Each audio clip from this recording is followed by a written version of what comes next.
Hello and welcome to the third video in this video series about mindfulness.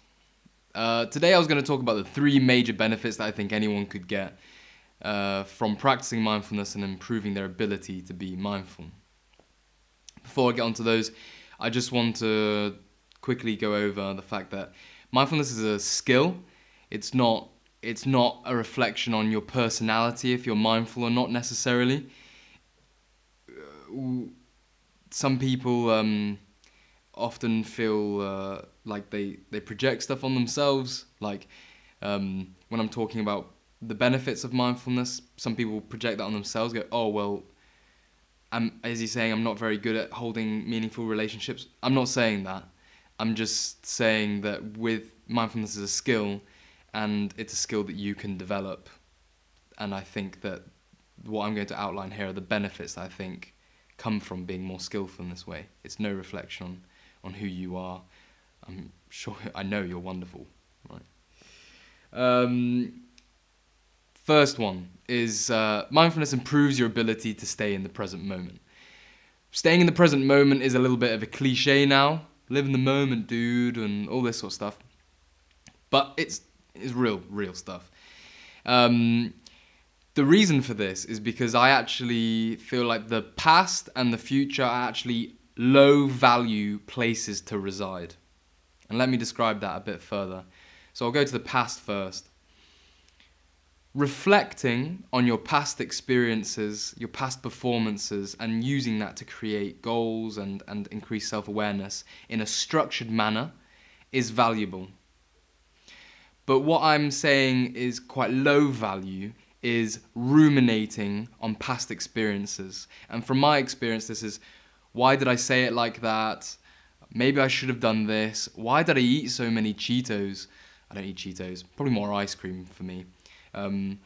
These things where we ruminate over the past, I really think that this is a super low value way to spend your time and energy.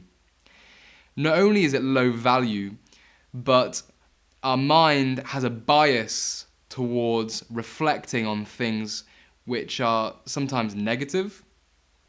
And then this lowers self-esteem, self-confidence, by ruminating on, none of us are perfect. We all do weird stuff that we regret. So it's very poor advice to say don't think about it. So I'm actually just going to say it's better to be in the present moment. The reason I think the future is low value is similar in the sense that structured imagination and critical analysis of the current situation, projecting that forward and extrapolating where you think you're going to be and creating a path and a process for yourself for high performance in a structured way, pen and paper, is valuable. I'm not saying that isn't valuable. Goal setting is valuable. What isn't valuable is fantasizing about how the grass is going to be greener on the other side. Fantasizing about things like, oh, I can't wait till Corona's over. Oh, I'm going to do this when it's going to be over. It's going to be so much better after this. Or worry, uncertainty, often in the future. Oh, I don't want that to happen. That's going to be so scary. And often this is actually a very visceral, a lot of anxiety resides from future thought. So this is energy draining. A lot of these future worries increase the state of arousal in our nervous system. So it actually is physically energy draining.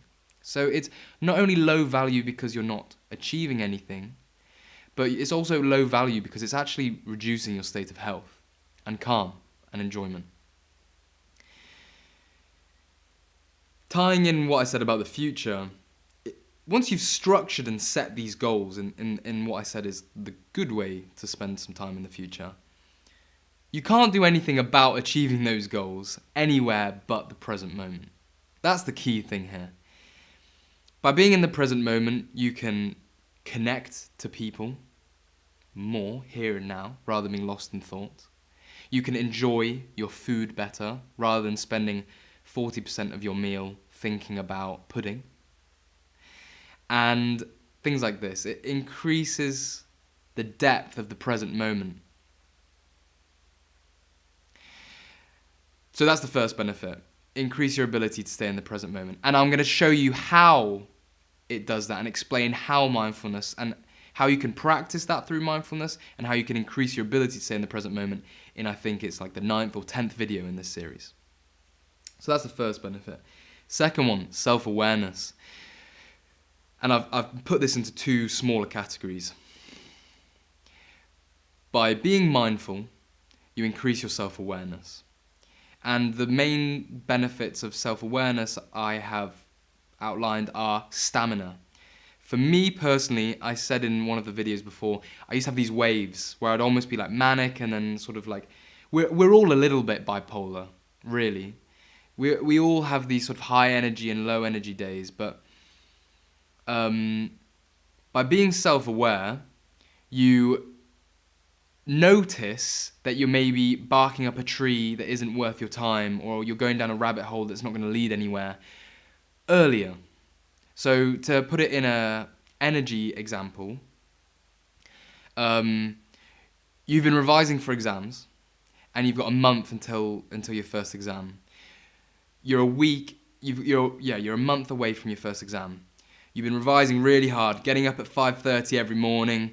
You've been running, you've been doing work, good stints. If you're not self-aware, conceptually, you're going to think that I need to keep doing this to achieve well. But if you're mindful, maybe after a couple of weeks of doing this, you're like, wow, I'm feeling more depressed on average throughout the day. I feel so low energy.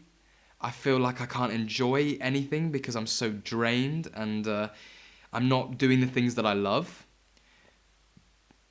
You see the bigger picture easier when you're mindful, and therefore you'll catch yourself earlier and be like, you know what, tomorrow I'm going to only work till 11 a.m. and then I'm going to go for a walk, and then I'm going to have a bath, and I'm going to have a nice nutritious meal and an early bed. And then the day after, I'm going to get after it again. And that self-awareness, that really increases your stamina. And I hope I've explained that in a way that makes sense of how mindfulness can increase your stamina and therefore performance, because any worthwhile goal isn't achieved within a day. Well, I'm going to rephrase that. Any big goal isn't achieved within a day. It usually takes months and months and months and a long time of build-up and the process. So stamina. The second one, self-awareness improves your ability to have deep relationships. And trusting relationships. And again, I'm not saying that if you don't practice mindfulness, you don't have the capacity to hold relationships. I'm not saying that. I'm saying it could improve your ability if you became more skillful at being mindful. The reason is because you listen in the present moment when you're being mindful. You're looking at body language, maybe not assessing them like a sociopath, but you're present with their body language, you're present with their eye contact, with the tone of their voice. You tune in to more of these sublingual tones, which are so important within human communication. I think 7% of human communication is actually transmitted through the actual words in-person communication. The rest of it is tone and body language, etc. So you become a better listener in that sense. And also, a lot of people, and I do it sometimes myself, especially when I'm feeling defensive, is I'll think about my reply before the other person has finished talking. And then I'm not listening, am I? I'm projecting myself on them before they've even given their argument to me. So I think, I'm not going to go too far into that because I think it's obvious why that isn't a good attribute to have or a good habit to have when you're trying to gain good, deep, meaningful relationships. And this is for parents to children, children to parents, cousins, brothers, teachers, students. That's unanimous. That is an amazing part of mindfulness. Stay in the moment, listen, cognate, reply. And also, you get to notice another thing on relationships. With self-awareness, you're more aware of when you're being an idiot. I'm being selfish here. I'm being self-absorbed.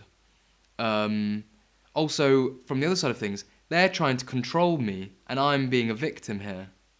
So you are widening your span of awareness so that you can see the situation from maybe a little bit more of an objective standpoint, meaning that you can catch these sometimes unhealthy and toxic things that come with relationships. So, second benefit was self-awareness, which improves stamina and ability to hold meaningful relationships. The third one is you become less reactive.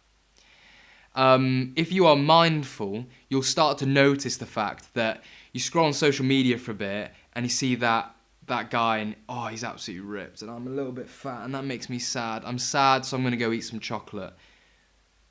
That is a very common thing that people do. I mean, it's just one example, but this sort of self-sabotage, the emotion is uncomfortable and therefore they look for a stimulus which is going to be comforting, and while that chocolate is in your mouth, you're not feeling the sadness to as much of a greater extent, and therefore it's more comfortable. And it's been said that the main driver of human behavior is to gain comfort. And being aware of these habits mean that you can gain autonomy within them. So if you see the sadness arising while scrolling on social media, put down your phone, take some breaths, and decide to maybe think of something that you're actually grateful for. And then things don't seem so bad. I do fancy some chocolate now, but I'm actually just trying to lose a little bit of weight. And I'm going to bed in an hour, so I'm not going to have some chocolate. That's an example of how you can gain autonomy through being aware and mindful of your emotions arising. And basically, to sum this up, it makes you more conscious and less compulsive in your behavior. You are in control, not your habits. So, less reactive. So, these are the three main benefits I think that people could get from mindfulness. I hope I didn't blab on, and I hope I made sense. But I've lived these experiences, and I know from my own personal experience, it's life-changing to be able to develop mindfulness for these reasons. So I hope you enjoyed this video and there was some value in it. And the next video is I'm going to outline some common misconceptions that people have around mindfulness and hopefully explain why you shouldn't listen to them or think them. So I hope you're having a good day wherever you are, and thanks for being here, and I'll see you in the next video. Cheers.